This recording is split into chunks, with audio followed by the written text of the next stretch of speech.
man was very honest, but still he could not earn enough to live upon, and at last he had in the world was gone, save just little enough to make one pair of shoes.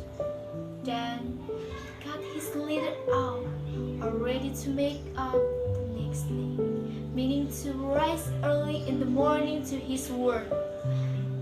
His conscience was clear and his heart light amidst all his troubles.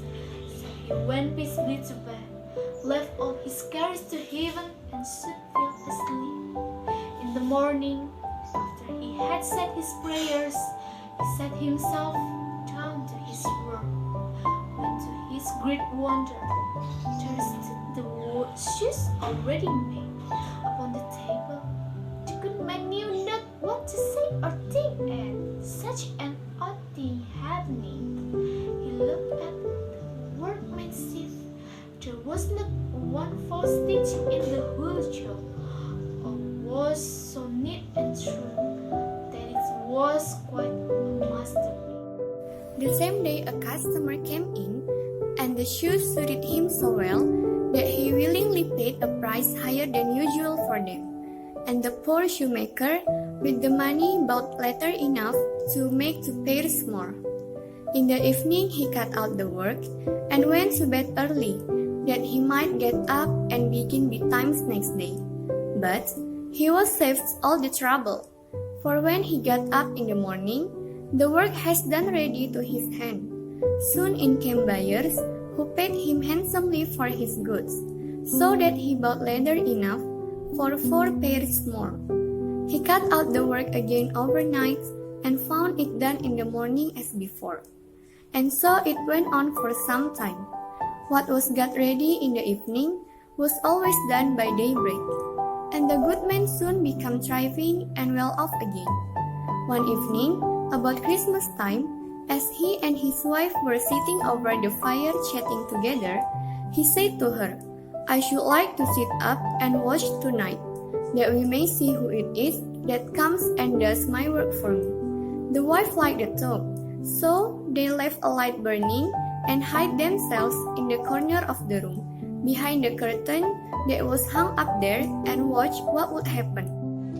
As soon as it was midnight, and then they come into 2 little naked troughs. They set themselves upon the shoemaker's bench, and took up all over the work was cut out, and began to play with their little fingers. They stretching, wrapping, and tapping away all the work that the shoemakers was all wonder. But he couldn't take his eyes on them, and on they went till the job was quite done, and the shoes stood ready for use upon the table. This was long before they break, and then they buzzed away as quick as the lightning.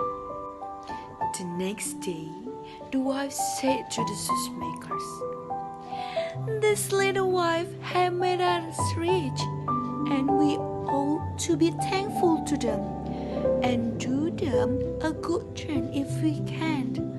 I'm quite sorry to see them run about they do, and indeed it's not very decent, for they have nothing, even their backs, to keep off the cold.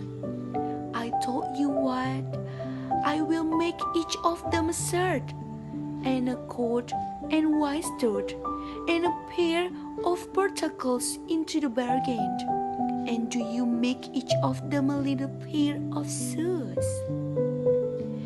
The talk pleased the good Camber very much, and one evening, when all the things were ready, they laid them on the table, instead of the work that they used to out of.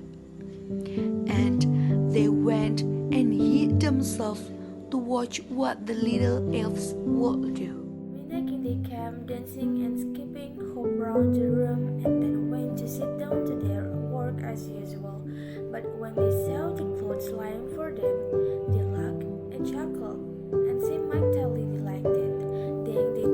himself in the twinkling of an eye, and danced and capered and sprang about as merry as could be, till at last they danced out at the door and away over the green. The good couple saw them no more, but everything went well with them from that time forward as long as they lived.